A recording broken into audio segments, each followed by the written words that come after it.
One should not only limit martyrdom to a person that goes to jihad. That is not the only definition of being a martyr.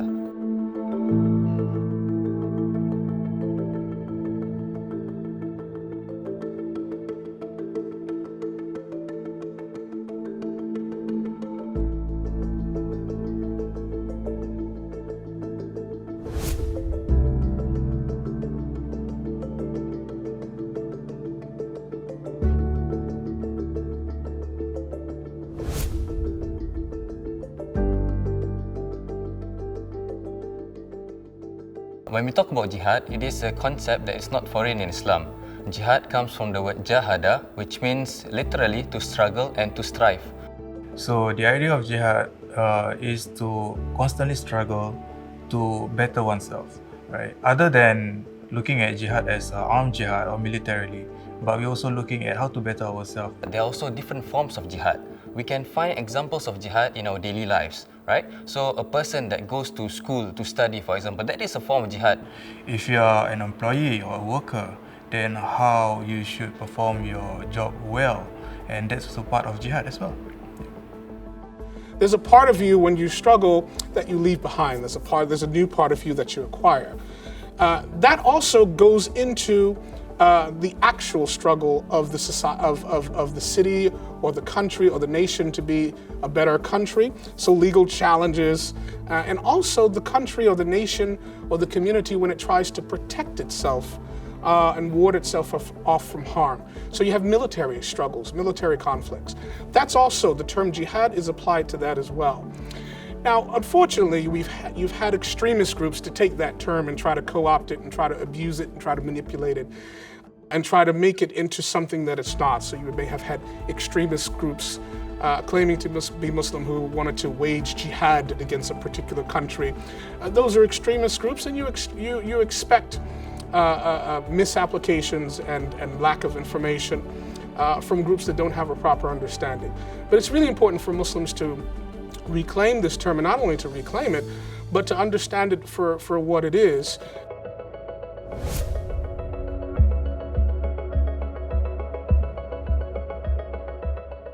Let me rephrase the question. Some people might have thought that, or might feel that they have a personal obligation to take up a struggle. This is actually irresponsible and not right in Islam. We need to look into who has the authority to call for jihad, and who is this authority. In the past, in the fiqh, traditional fiqh, the way we approach it is through Amirul Mu'mineen, or maybe the head of state. The obligation comes when the ruler of the nation, Muslim or not, when the ruler of the nation says that the country is under attack, the country is under assault, our borders are being invaded, and we need all citizens to stand up. Not some person in some distant land who's trying to get their own group and everything. So the obligation is made by the authorities. And anybody who's trying to make an obligation online, that is not a real obligation. That's what we call a personal agenda. And it becomes religiously binding to ignore it. We as a Singaporean, we look at our life, we look at the condition that we are in, and we look at the context of where we are living in.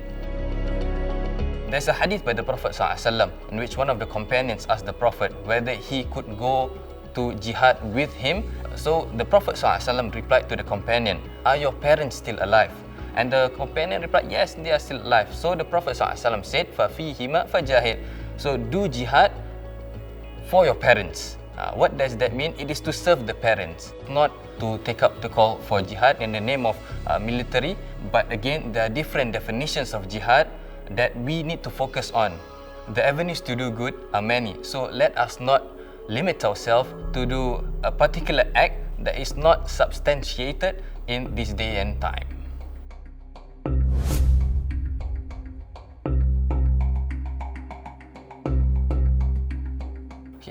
When we talk about martyrdom in Islam, martyrdom is from the famous Arabic word which is shahid. Martyrdom is the ultimate sacrifice that a person makes to save a life. A person who dies through military struggle in Islam, defending the homeland, When the leader of that country has called for people to rise up and defend the homeland, that person's a martyr. However, one should not only limit martyrdom to a person that is sacrificed in battle during jihad.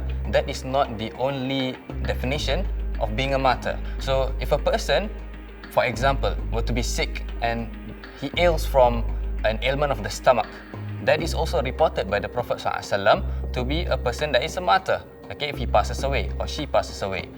A mother is in the hospital, bringing a life into the world.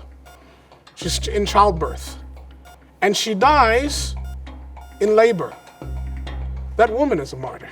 She's bringing life in, she's protecting life, and if her life is sacrificed in the process of labor, she dies a martyr. Martyrdom in Islam is based in that concept, that you lose your life when you are trying to save the life of others. Now, interestingly enough, one more thing about martyrdom in Islam.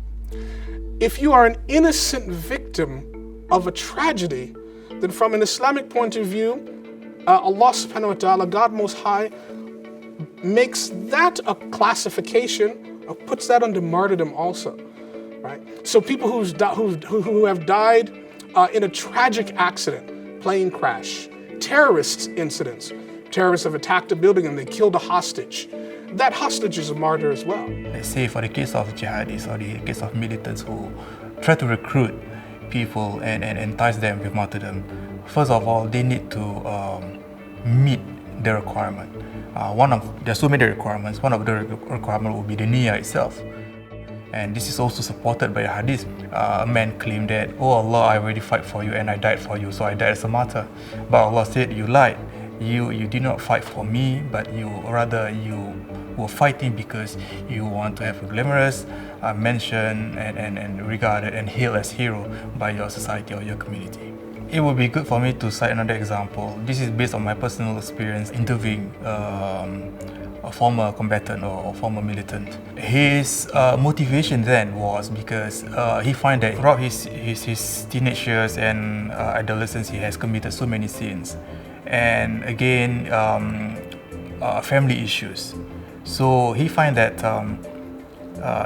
there's no hope for him to continue living, and he finds that maybe through martyrdom, then he can get a shortcut, like a ticket to enter paradise. So that's another delusional understanding about martyrdom as well. The understanding of Islam itself is very, very shallow. So that is very problematic. But again, some people fell into this trap because they actually do not know what to do. They were looking for a real guide.